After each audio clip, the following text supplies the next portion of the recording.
Hey guys, so welcome back to I am again here. Today in this video I am going to teach you that how you can get Semrush free trial for 7 days. Guys, right now Semrush is one of the best tool in the world and in the industry. As you can see, they have 21 billion keywords, 43 trillion backlinks, 808 million domain profiles and 140 geo database. Now you can easily imagine the power of this tool. If you want to read more simply, you can come down and you can read all of the feature. And here you can find different testimonials of different people. Now let's talk about how you can get it in a simple way.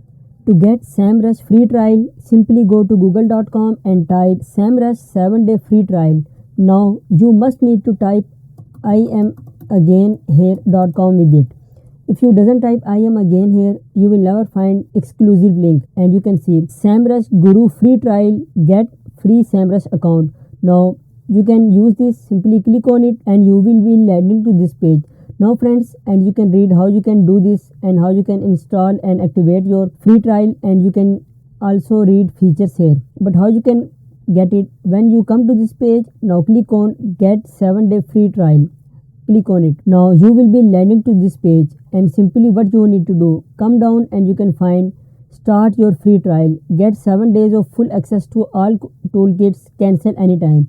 So after 7 days, if you are not satisfied with it, you can cancel it, and if you want to continue, you can use it. Click on start your free trial. Now here you need to create your account first. What you need to do, simply put your email and password and dash it. Now I already have their account. Now I am logging into my account. Now guys, this is the dashboard in which you can get lots of free tools which you can use in your 7 days. And now I am going to teach you different tools like competitive research, keyword research, and each tool one by one in the upcoming videos. So guys, don't forget to subscribe iamagainhere.com, and I will see you in the next video.